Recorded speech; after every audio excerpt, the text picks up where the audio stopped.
What's your number one piece of advice for marketers right now? Take risks. The only way that you're going to stand out is if you take risks. Marketing is getting a whole lot easier to do, not do well, but just with AI and everything, the more risks that you can take and get comfortable taking risks, I think the better off you'll be. Every B2B business has a community, technically, a customer base. I'd say there's an ecosystem. I wouldn't go as far to say that every company, just because they sell a product, there's a community. But I think you do need some curation at the company side. If you have a legit community, like the point of the community is more for the people that are in the community and less the company who's hosting the community or running the community. What's kind of your overall marketing like philosophy with UserEvidence? It's all about the ingredients that you have at a particular company. You have to build or make new food at the new company. So for us, one of the things that we're really trying to do, besides cook, is lean into original research. We're trying to use our product and lead with our product more, and not in like a salesy way, but just show that, hey, all of the stuff that we're talking about, we're able to do it by way of using our own product.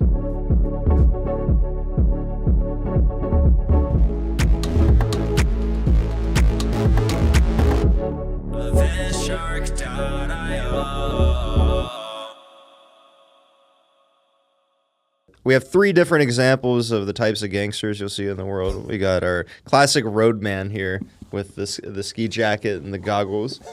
We got our tech gangster here, crypto warrior, Silk Road extraordinaire, and then over here we have the Yakuza. So. Yakuza. Oh my gosh, what did I get myself into? All right, everyone. Welcome back to the EventShark Podcast. Today's episode is brought to you by Gerolsteiner Sparkling Water. We've moved on from Saratoga. That's passé. It's the flavor of last month. Ashton Hall, you were cool for a hot sec, but you're no longer cool. We're the cool kids in town. Gerolsteiner Sparkling Water. For if being different is not enough for you, you got to be more different than different. Drink up. Every episode, we should do a different sparkling water. That's the plan. That's what I've been. All right, taste test and review, gentlemen. Fun fact: this is my favorite sparkling water. A fun fact: I've actually never had sparkling water until right now. Wait, you never had sparkling water before? Until right now. All right, Mark, you're banned from tech. You know what LaCroix is? Yes. So, all right, I'm just gonna embarrass myself now. So, what happened was I was like the world's pickiest, just eater, drinker ever as a child, and carbonation, like I never tried pop or soda until college, like chasing a shot of alcohol my freshman year. Just scared of carbonation. I don't know. Wow. Kind of impressive at this point. Also, shout out to Jake for asking, have you heard of LaCroix? Yeah, of course. I mean, I'm just kind of poking fun at this guy. I mean, that's crazy. Well, yeah. What do you think about it? It's pretty good, actually. I like it. Would you drink it in your regular daily routine, or I think so. would you splash your face in it? I don't know if I would splash my face in it. Not without the banana peel. Yeah. So I also looked up the banana peel thing. Is that at all real? Have you seen this? Like, people are now trying it on TikTok as well. So I'll say this: I tried it at Spring, and man, I was walking around that day. My skin was glowing. Face is feeling taut. That's also amazing. this video is going to come out in April, so this is going to be or in May, so this is going to be really old news. Not Gerolsteiner. Saratoga will be old news. This, I don't know, man. So thank you, Ding, for the intro. We're going to be jumping into EventShark TV Podcast episode 8, 9, something like that. Don't look at me. Yeah. Yeah. Something like that. We're posting every 2 weeks on EventShark TV Podcast. We're talking all things LinkedIn, all things B2B content. And we got a special guest in today. We have Mark Huber, VP of Marketing over at UserEvidence. I feel like you've been in the shadows, like building up your personal brand on LinkedIn. And you're kind of a powerhouse in B2B now. Trying to. Yeah. No, I'd say so. Quietly, I think. It's been fun. I think quietly is how I like to kind of go about it. But it's been kind of a long time coming and something that I haven't, I'd say, intentionally tried to do. It's just kind of happened, and it's kind of like, I think, my favorite way about going about things. Well, yeah. Well, I think you've been doing it really well, but we'll dive into that in a bit. But you're in town. I know you live in Chicago. You're here in Austin. Yep. So thanks for coming down. Yeah. To the podcast studio with us. Yeah. Thank you for having me. This place is sick. So, Mark, how many projects have we've done a lot of projects with you actually to this point. So it's funny that you say that because I was trying to remember that this morning. First project was spring last year. And then after that, I kind of count the drive event as Drive is one thing. I count it as 2. Because Okay. we had the interview play that we ran back again, and then we had the long game with DG So that was, I think, the third one. And then we just wrapped up our fourth one with you, like big project, last month. Yeah, so that's why I'm wearing the snowboarding outfit, because we just got off the slopes at Jackson Hole, Wyoming. When this video is dropping, we actually should have already dropped a lot of the content from that. Yep. Which I'm really pumped to be showing. But yeah, we've done a lot of fun creative projects with you, Mark. It's cool because you have like this vision, this like marketing vision, and then we can come in and help execute on that. And so we'll dive into it a little bit very soon, but love the vision that you have on like content, how you're thinking about it for your brand. I appreciate that. I've always wanted to just do video, and I didn't really know anything about video, which is why thankfully I found you guys, because you can take whatever creative ideas I think that I have and then make them more creative and punch it up. So it's been really fun, and I just don't know how we're going to keep outdoing ourselves. I don't know either. It's a good problem to have. Yeah, great problem to have. We're going to be climbing the Himalayas here soon. Let's just jump into some rapid fire questions. Mr. Huber, marketing hill you die on. I would say that no one cares about influence pipeline. Full stop. That's it. Like, people talk about measuring influence pipeline all the time, and it's so fuzzy, and you can game the system. And if that's what you're hanging your hat on at the end of the day, like, you're probably going to be out of a job somewhat soon. Ding. What's a marketing hill you die on? Marketing hill I'd die on. There's a lot of marketing hills that I would get gravely injured on. I don't know if there's any marketing hills I would die on. I mean, more things change, more things stay the same, I guess. In-person connections, unbeatable. Facts. Yeah. All right, most overrated B2B playbook. There's so many of them. What's the first one that comes to mind? All of them. Oh, this is tough. Mark, you don't want to comment guide to get my guide? That was actually what was in my mind, but I was trying to think of if there was a better one that came up right away. I just think the whole, like, I get you have to play with the algorithm and you have to try and do that. Whatever, it's not for me. I just get most pissed when people like comment whatever word and then don't actually send the thing. And I know that Tim Davidson is a big believer or hater in that too. What's one thing you've changed your mind about this year? So I used to be very against gating content, mostly because the content sucked or we knew what was going to happen and you'd get handed off to some SDR, and just because you downloaded a piece of content does not really imply that you're ready to buy like anything, like at all.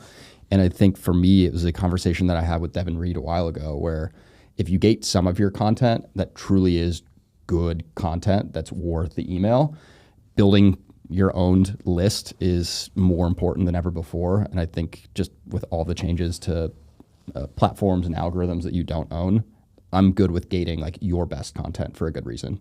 I'm also on standby of Ding. You're welcome to jump in with the rapid fire questions. No, I'm just sitting over here trying to not laugh because I see like Mark's giving these great answers and they're very serious marketing answers, and I look over at Jake. Oh, I know. Well, the best part is I received an outline from you guys for this, did not look at it at all, so I have no idea what you're going to ask me, and I think I'm pretty excited about that. Yeah.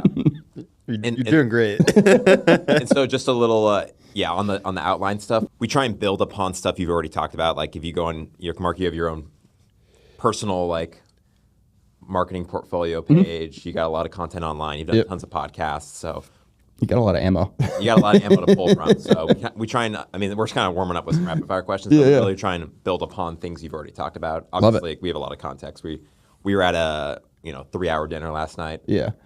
We almost should have, I mean, I wish in hindsight that we could have started recording what we were talking about at dinner last night. And I feel like there were a couple times where one of you was like, stop talking about that, save it for tomorrow. Also, about the dinner, we got to talk about this last night. So yeah, let's go. So there was one person at the dinner, I forget his name. If he listens to this, I'm sorry.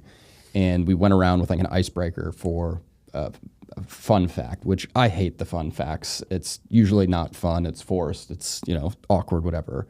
And his 5 or 6-year-old son was trying to set the world record for most like decimals recited. Do you remember that? Oh yeah, Ito. Pi. Yeah. And I think it was like top 100 in the world. Yeah. But I want to say it was like, was it 100 or was it 2,000? Or there was somebody who had a record. So I think what it was is his son's record is 2,000. Yes. 2,000 decimal points of pi, and then which would rank him, I think, which is only good for like 100th in the world. Yeah, which I thought blew my mind. Yeah.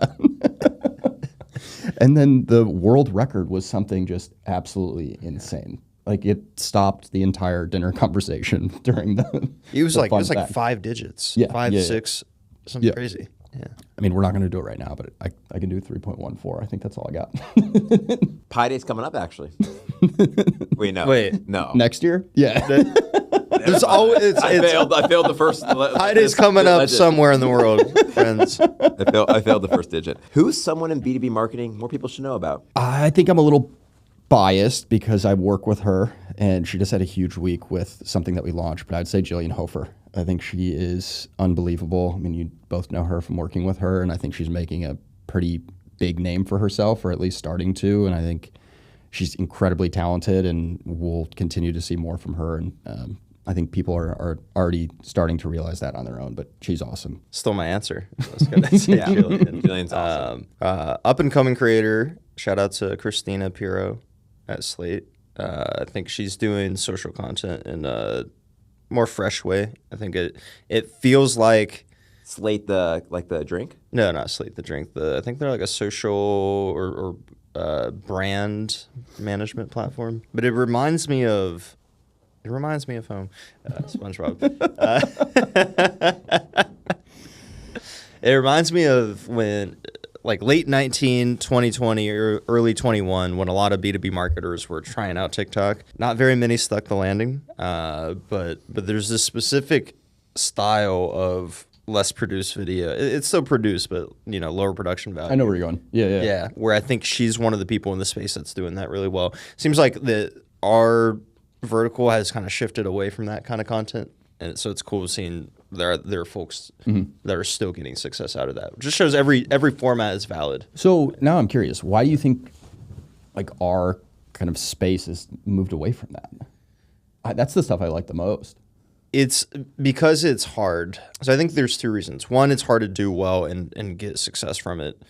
Two, I think there's an element in B2B where if we're going to invest, quote unquote, in content or in video, then we need to invest, right? And it's I don't think, especially, and we, Mark, this as a new operator, new leadership coming into a company, like you want to shake things up. Yeah.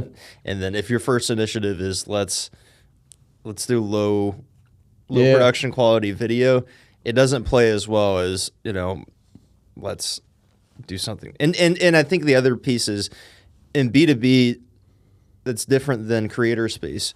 There's a lot of people in creator space that are good at that style of video. I think there's more people in B2B that are good at other styles of video, like from a vendor standpoint. Yeah. But I mean, LinkedIn, I don't know if you guys have seen the new feed, but now they have tabs. They're like Day in the Life has its own tab in LinkedIn Video. Oh, I didn't know that. I actually didn't know that either. Yeah, so you can scroll and they'll be like Day in the Life, LinkedIn News, and there's all these topics now. So there's a whole Day in the Life section. So obviously LinkedIn. Is that out to everybody right now? Let me show you what I'm looking at. Like here's video. So work trip. This is like some UGC shit. Job posting, red flags. Wow. There's like this. Mine does not look like that. Yeah, so. I don't think I've got That's awesome. I'm in the beta then, I guess. Oh, actually, I do have it. So there was like a whole work Day in the Life section, and I was just like Day in the Life, Day in the Life, Day in the Life. It's just 40 Vimitano videos. That's awesome. All right. Well, apparently I'm not cool enough, but I'll get there Well, someday. I think it's just going to. Apparently, Fave Office Snacks is one. Yeah. So shout out to LinkedIn. I mean, even That's amazing. Even one of our clients, like they send us Day in the Life content, and we edit Day in the Life content for them. So across like their employees, I don't know. It's a pillar piece of content. So like the social first content. All right, Mark, pop quiz. How do you feel about day in the life content in B2B? So the honest answer is I was supposed to record something like that this morning for Katie Cooper, who's our LinkedIn kind of social freelancer that we work with. Why don't you do that? If she watches this and she's going to kill me, I've had it on my calendar like 2 or 3 times to record it, and she's prepped me for it, and I just like have gotten interrupted with something else. So you will probably see a little bit of that from me. I'll definitely make fun of myself in it. I think it's cool. Like it's different right now. I think like anything in B2B marketing, people are going to use it and abuse it, and it will become less unique and original. Probably like, I don't know, 6 months from now, us marketers ruin everything. But I like it if you have some fun with it. Here's my thoughts on day in the life content. for B2B? I think it's very difficult to do. That's my answer for 90% of this thing. It's difficult to do well. That's one of those formats where I think it's easy to not do well. It's easy for it to be boring. It's like, all right, here's a shot of me waking up, struggling to get out of bed. Here's me drinking my first coffee and my second coffee and my fourth coffee and my fifth coffee, and I'm at my desk all day. Like, that's not necessarily the most interesting video. I agree. If you add some humor, I mean, it shows personality. If you're a good script writer and you can show personality, like crack jokes and stuff. If you do that, then I like it, and if you are missing that, then I think what you. I mean, it's all practice. I know people that can probably just whip a day in the life video on CapCut, like super easy. It's really like once you like get in the flow of it, right? Yeah. Anything like editing clips, like Dillo can whip up a clip in 30 minutes. Yeah. Like, I will say though, to Mark's point about getting interrupted, right? If you're just going about your day, you have work, you have people to answer to, and you have, people you're responsible for. It's a little harder to say, let's set up tripods every 15 minutes and get multiple angles of you doing a thing. So I'd say, for people that are thinking about this type of content, think about your lifestyle too, right? Like, an executive is going to have a harder without a bunch of gear and experience shooting. You're going to have a lot more trouble setting that up. I'll chime in here. Yeah. This is all you have to do for day in the life video. 2-second video, 2-second video, 2-second video, 2-second video, 2-second video, 2-second video, 2-second video, 2-second video, 2-second video. Throw in the CapCut. It's a 30-second video, voiceover, you're done. Yeah, so if that sounded intensely overwhelming for you, EventShark.io. Yeah. Well, I mean, we're on a podcast, so I'm sharing everything honestly right now. That's why I've been so nervous to record and getting interrupted, because I kind of find excuses of something came up because I'm so intimidated by what I have to do to actually shoot the damn thing. So you made it sound really easy. I guess I got to do it. You don't even have to set up a tripod if you don't want to. You could just be like your desk. Or have one of your lackeys. Just kidding. We love you, Mason. Oh, that's what you're going with. Yeah, things like I'm not doing day in life content. Mason, you just follow me around and shoot for me. So I've started, as you may have noticed, I started doing day in the life content. Or vlog content. Yeah. Okay. Cold calls, gated ebooks, or webinars. Kill one, keep one, reinvent one. I would say cold calling, keep, as Really? long as it's done well. Yes, it works. All right. And then reinvent one, I would say, what were the other two? Webinars and ebooks, gated ebooks. kill ebook. Yes. I think ebooks in general mostly are just bad pieces of content that What about people the customer evidence report? original research. And Boom. that was a marketing answer, but that was actually quantifiable stuff from peers that people are interested in. And I think there is a difference in it. And then webinars, we're going heavy into webinars now. And I think if you go at it in a different way and truly try to make it helpful for the people who are attending and giving away a whole lot of value, I'm down to attend those. I think if they're helpful. And if they're not, then I'm probably not going to sign up again. Yeah. I thought for sure you're going to say kill cold calls. I thought for sure you're going to say Kill bad cold calls, yes. But if it's a really well-researched, and I think anyone who has to cold call has probably the hardest job in B2B SaaS, without question. But I think if it's a well-researched cold call and they go about it in the right way, I respect the game and I will take the meeting if it's super relevant to me, whether I'm in market for something or not. And even if I'm not in market for it 6 months from now when I am, I know who I'm going to call back or email back. It's the person who had the really good cold call. All right, so we'll put up Mark's cell phone right there. And then 281-330. Yeah. you guys give him some jingles. Yeah. Mark, when was the last time a cold call worked on you?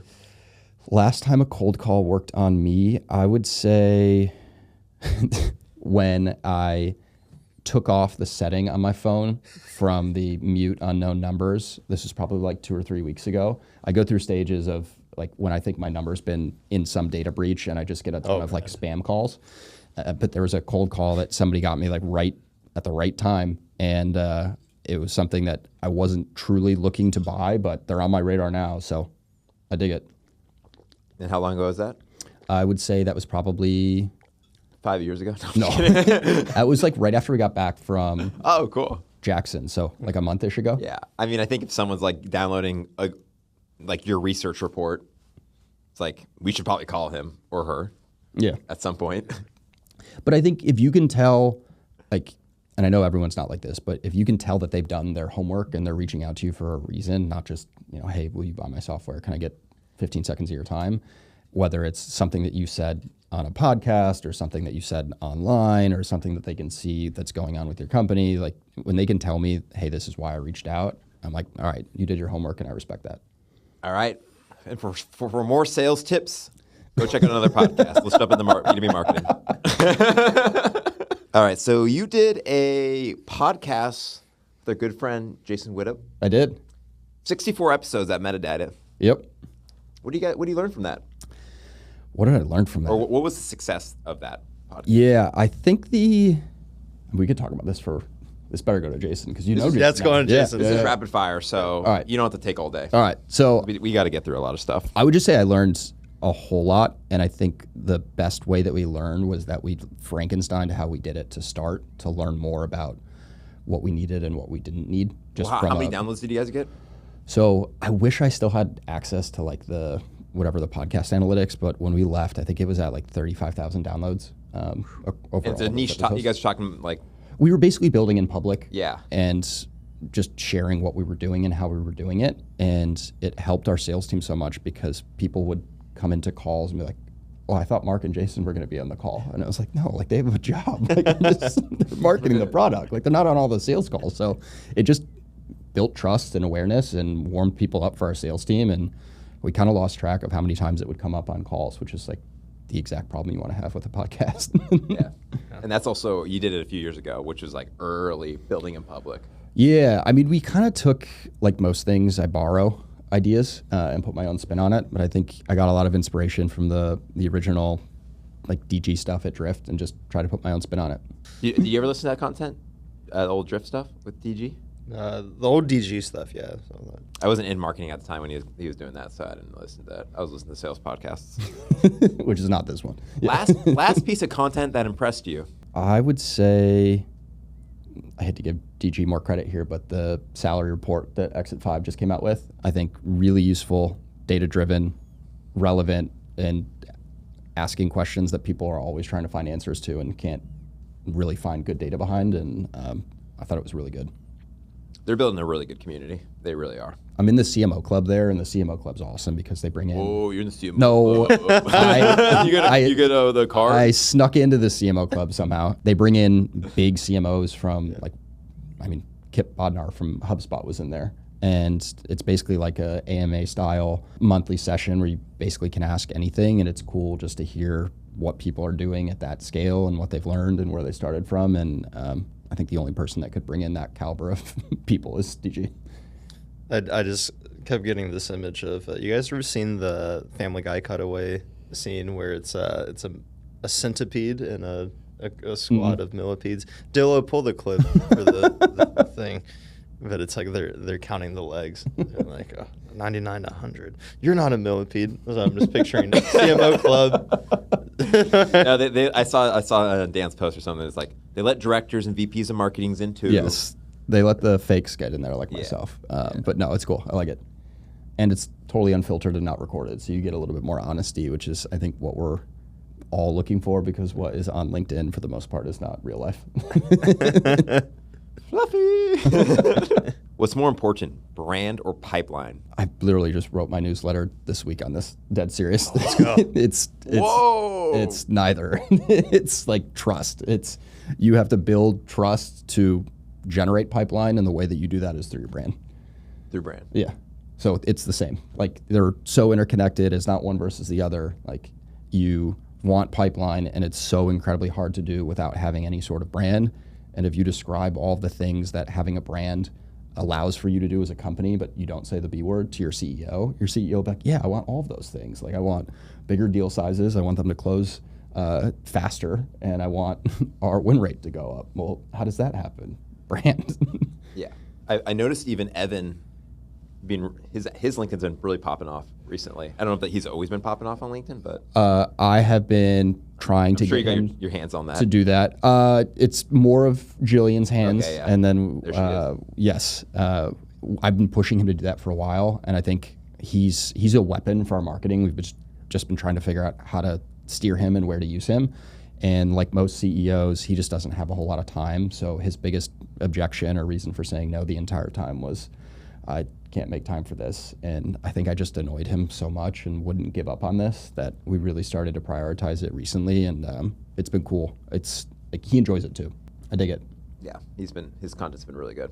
Yeah, he just posted this morning. I was showing you the pictures of him DJing at, there's a big kind of music festival in Jackson. I think it was last Friday. And then his house, which you've seen before when we were shooting in Jackson, is right kind of down the street from the main area in Jackson. And he was DJing in his front yard with baby Hewitt, his little baby boy. The last picture is that big. Sick. Yeah, it's pretty awesome. So funny. That's the perfect personal touch to add on LinkedIn, right? It's not too personal, but it's like, oh, that's you can see his interests. And you just want to see that people, especially CEOs and leaders, aren't robots at the end of the day. Like, they're humans. And if you only try to play off that you're this mercenary robot, people can, I don't know, they're just tired of seeing that. They want to see relatability. They want to see humans, and they just want to see, I would say, personality. All right, this is I'm hijacking this. This is now a sales podcast. Mm-hmm. So, Mark Huber, what's your cold call opener? What's my cold call opener? I like so I don't have one, but I really like, we can spin it to bring it back to just media and content and whatnot.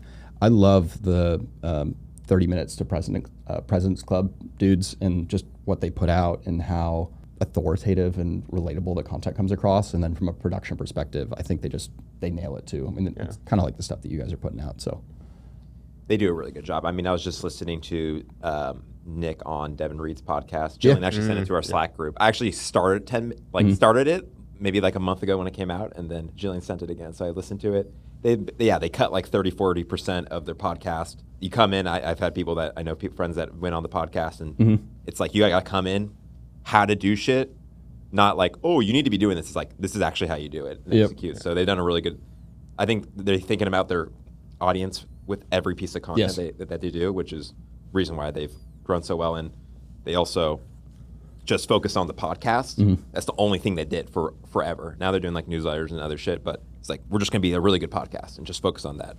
So to bring it full circle, I remember this the other day when I was doing the podcast at Metadata, Demand Gen U. This was before, I'm 98% certain before they had started their podcast at 30 Minutes to President's Club. And Nick had sent me an email, like, I'm learning so much about how to do podcasting. Like, thank you for this. And then I remember that they're way bigger than I think our little podcast at Metadata ever was. So it's just kind of cool because like that will never show up in a dashboard anywhere. And then you see people learn from it and do things better. So you're trying to take credit for their success. I did not say that. I said, no, it's awesome. It's that's like sick. That's the little, I think, and probably the same goes for you both, one of the best and most rewarding and most fulfilling things that you can do when you're creating content are those little replies. And it could be a DM on LinkedIn. It can be a reply to an email. It can be somebody mentioning this to you at like an event that you're at, that people are listening and watching and enjoy it. And you will never know that, or see that in a dashboard. Yeah. I was listening to another podcast, and I shot the guy a message. So I'm like, this is just great work. And he was like, super appreciated. And like, I think we should do that more with things that like are inspiring us. Because that's like the best part of your day is when someone like random is like, oh, I listened to this and I get value from it. It's like, oh, that's cool. And it usually catches you at the right time when I'll speak for myself, like you're second guessing what you're creating. You think it's not helpful and you're like, is this really worth the time? And then that comes in and it's like that little bit of motivation to keep you going. Going back to, we started the podcast, I was kind of talking about how you have been building up your personal brand. You got your own website, you do some advising now for companies. Like, what is going on in your head? Like, how are you thinking about Mark Huber and like the way you put yourself out there? Yeah. So this actually came up last night at the dinner for Revenue Hero, which is why I'm here in Austin and where we got to hang out last night. And somebody asked me a similar question. And I think a lot of it is I kind of like write for myself and do it as an kind of a creative outlet for me. I'm not trying to build a personal brand for the sake of building a personal brand. It's just something that I've enjoyed doing and being human and real and just honest. Like, it's not all sunshine and rainbows every single time. And I think the more kind of vulnerable that you can be and just the realness about it, that seems to be landing really well. And I think that's what I shoot for at the end of the day.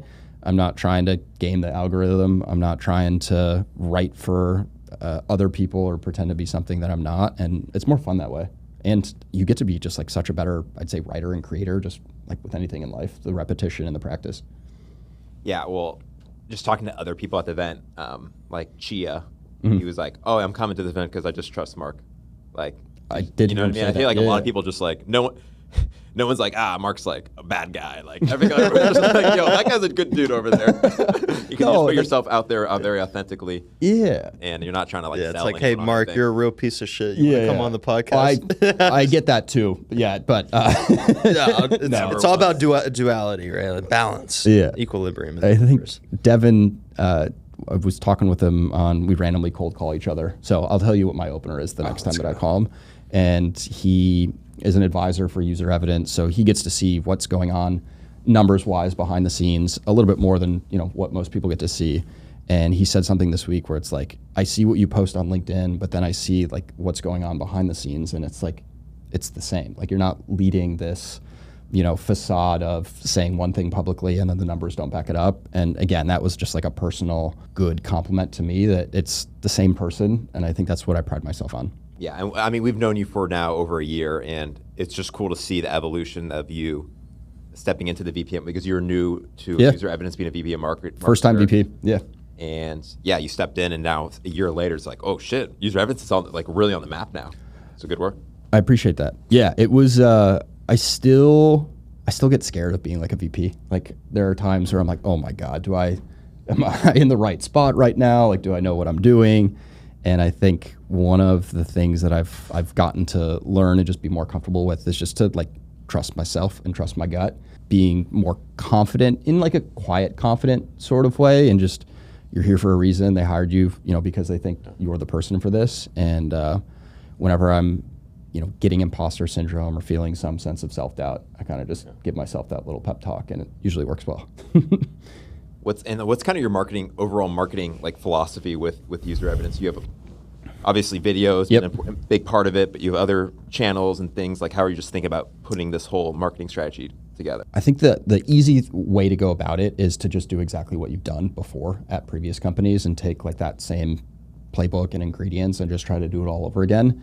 And so many people do that. And I don't know where I think it might have been either Kyle Lacey or Dave Gerhardt or somebody who was like, I think it's Dave. He was basically like, it's all about the ingredients that you have at a particular company. And every company has different ingredients. So you have to build or make new food at the new company. So for us, one of the things that we're really trying to do, besides cook, is lean into original research. We're trying to use our product and lead with our product more, and not in like a salesy way, but just show that, hey, all of the stuff that we're talking about, we're able to do it by way of using our own product. So I think that's big. I think video, and we're probably going to kill our podcast, which that may happen before this comes out. And we've talked about it because, like we were saying last night, just the Riverside remote format, it doesn't land well. This in-person feel, like being together, is where it's at, and it's hard to do. So I think we're trying to just continually reinvent like where we need to focus and why. So I'd say original research, video first, and then I would say two things that we're going to be doing this year is we'll be announcing our event next week for Jackson, Wyoming. It'll be out already. Yes, it will be out already. So that's probably big. That's a big one. The biggest thing that we're going to be doing this year. And I think from all the events that I had attended last year, I kind of cherry picked all the different things that I liked and didn't like.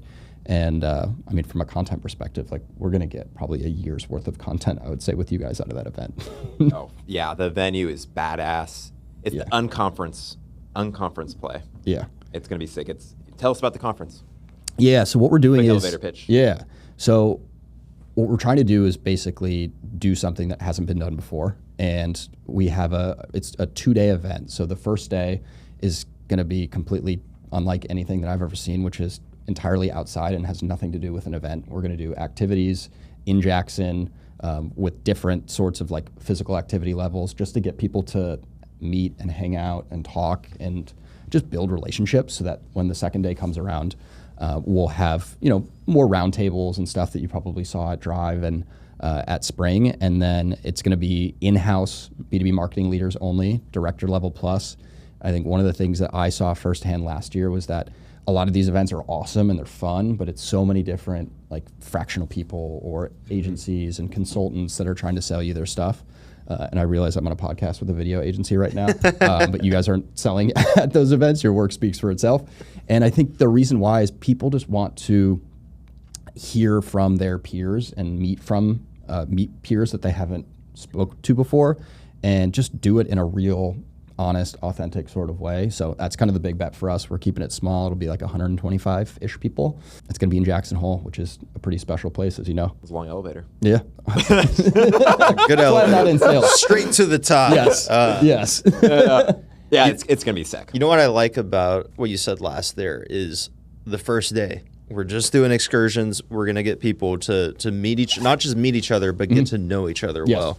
And I think the thing with events, right, is obviously community is a part of events. But I think what we've seen in B2B is that there are events or there are organizers with existing communities that, you know, they can activate upon that community when they have events. I've also seen a lot of events where Also, every B2B business has a community, technically, a customer base. What do you call Yes. that? Yeah, I'd say there's an ecosystem. I wouldn't go as far to say that every company, just because they sell a product, there's a community.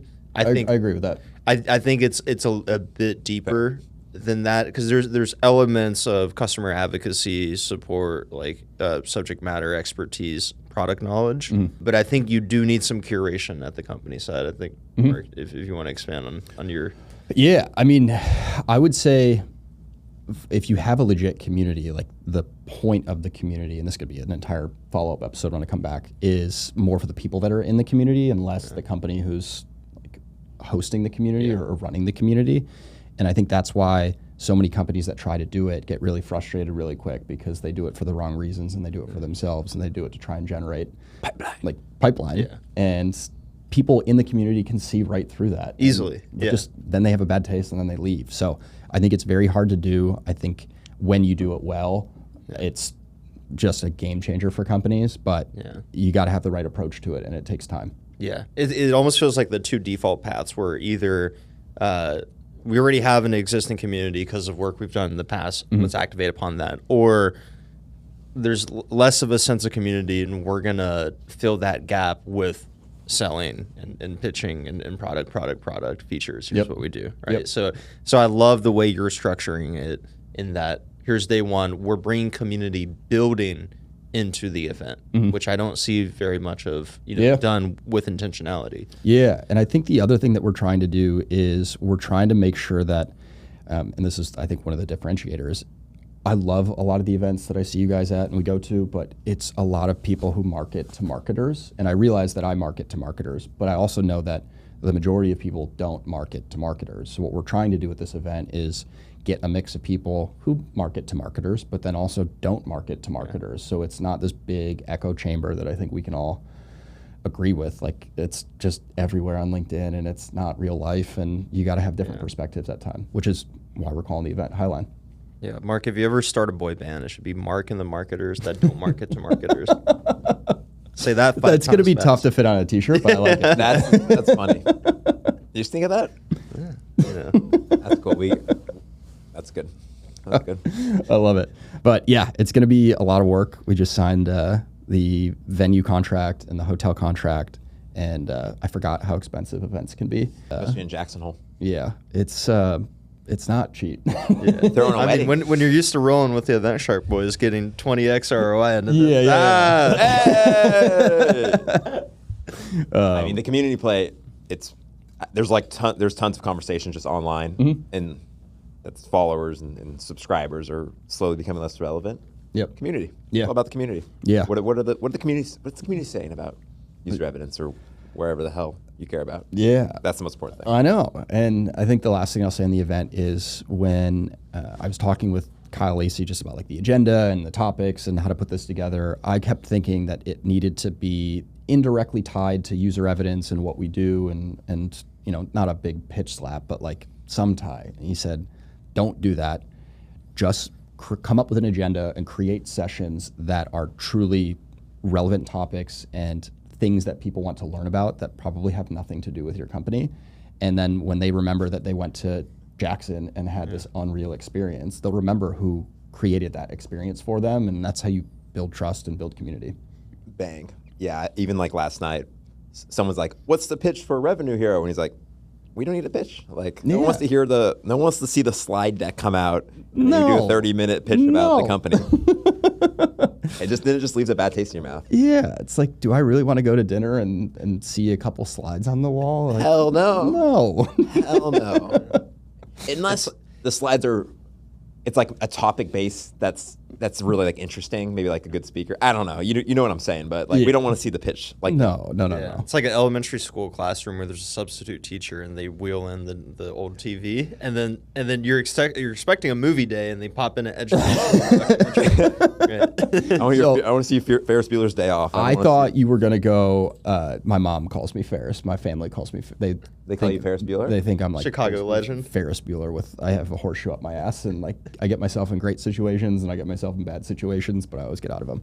But the reason I'm bringing it up is a couple of my buddies are, or either them or their wives are teachers, and now whenever they bring in, I don't even know if they do that anymore, but like what I learned was most of the time the teachers were just hungover and didn't want to teach, and that's why they were running in the TV in the classroom. Makes sense. So kind of funny in hindsight when you learn that as an adult.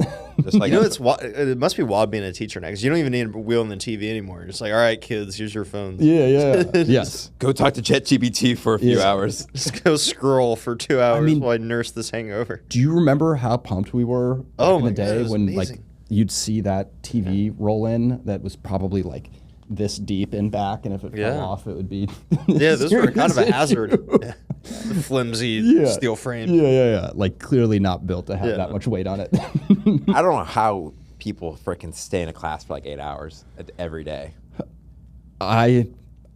I mean, where my mind immediately goes is I've had a couple work friends go back to school for like an MBA or something, and the thought of going back to especially a full-time MBA or just like a classroom as an adult, like, oh my God, no thank you. Chance. Like, not at all.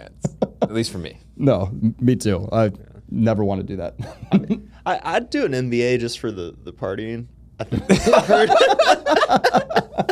You would love to throw Ding Zang MBA on your LinkedIn. Oh, it'd be great. 2030. But loading. I think like, if you're doing a complete career shift and going from something to just completely different, then okay, I can kind of get it. But where it's like super technical, like you got to go learn about like mining or something. Yeah, or like, for me, I know that I like marketing and want to stay in marketing. So what am I going to do with 3 extra letters at the end of my last name in my field? Like, probably not much different. I'd do it just to prove Dave wrong. It's like, I did go to school for B2B marketing. All right, Mark, I got one for you. It better be better than the last question that you had. I've struck in that from memory, so I don't know what you're talking about, Mark. I just looked at with the worst question ever. I'm not going to ask Mark, but go. All right, do it. Name 5 companies with a 5-letter name. So Apple's the first one that comes to mind. Apple's a good one. Well, Drift is 5. Yep.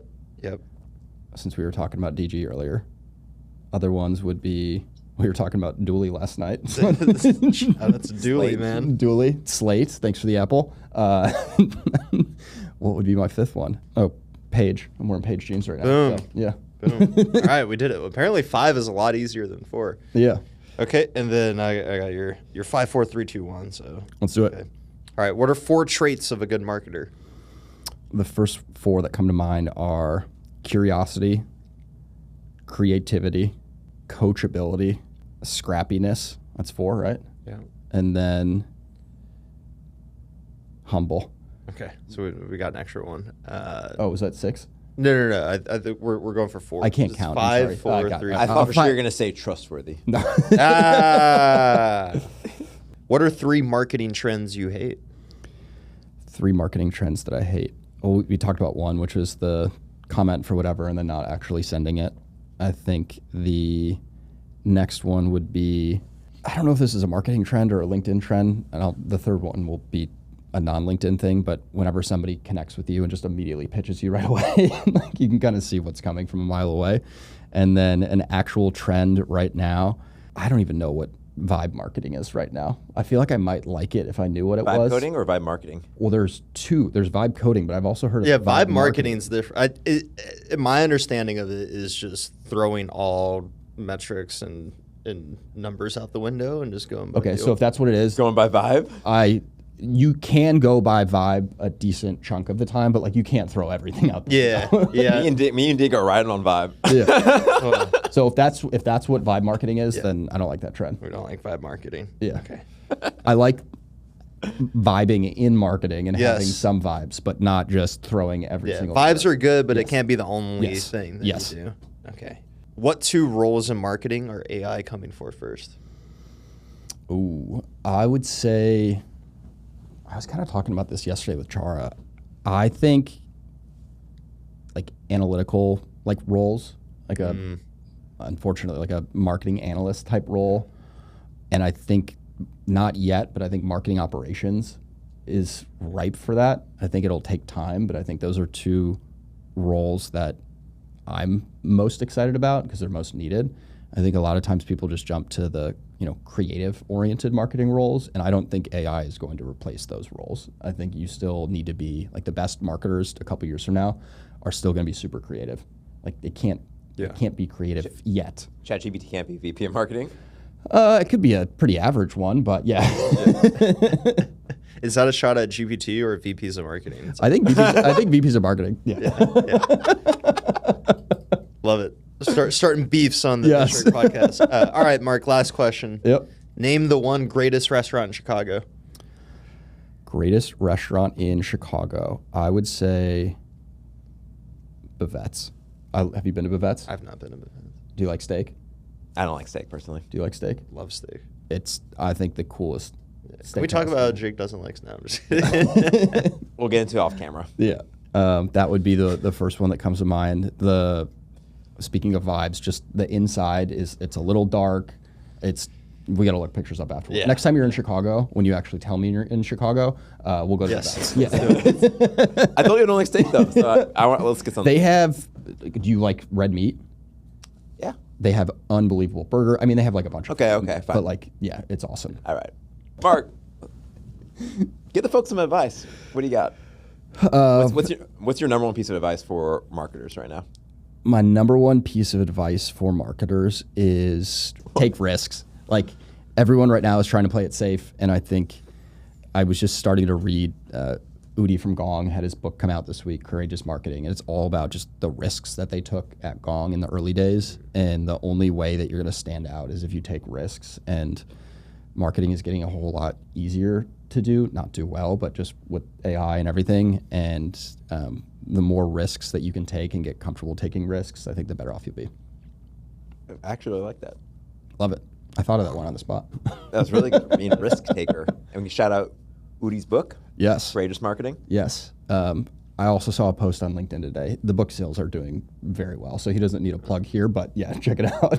Yeah, we can use affiliate code in the comments. Link in bio. Link in bio. Yeah, no, we're big Udi fans. Come on the podcast. Yeah.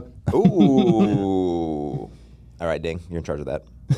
All right. Mark? You got to start drinking wine. That he's a huge wine. Huge guy. wine? Okay. So, because you got all these crazy connections with people that have nothing to do with work. So just get into like a wine club or something. And I know that because we had him at a dinner in SF last summer, and he racked up like a big wine bill. He asked me if it was okay, and I was All right, not Jay, gonna- can I expense a sommelier course? I was not gonna tell Udi like, no, you can't order this nice wine. Like, yes, of course. You can ask Jordan about that. I love it. This is a blast. Yeah. All right, so flew by. Yeah. Mark, where can people find you? In Austin for the next 24 hours. Then back to Chicago, but anywhere on LinkedIn. I'd say a lot of in-person events, and then usually online. And what should people do? I've always wanted to do this. Like and subscribe? Isn't that what Yeah, they do? something like Yeah, that. that's pretty good. Yeah. I don't think there's an official hand gesture. But I've seen it as like a hand gesture. I don't know if those people know. There's what they're doing what? or It's not, like but- like, comment, subscribe. Yeah, it's something Okay, like you that. do that. Yeah. All right. EventShark Podcast. Yes, EventShark Podcast, or just work with these guys. I promise you'll get really good work. You'll have a blast, and then if all goes well, you'll end up on the podcast at some point. Ooh, not a promise, but Yes. potentially. If you want to cut the line, spend more money. All right, we'll see you next episode. Peace out.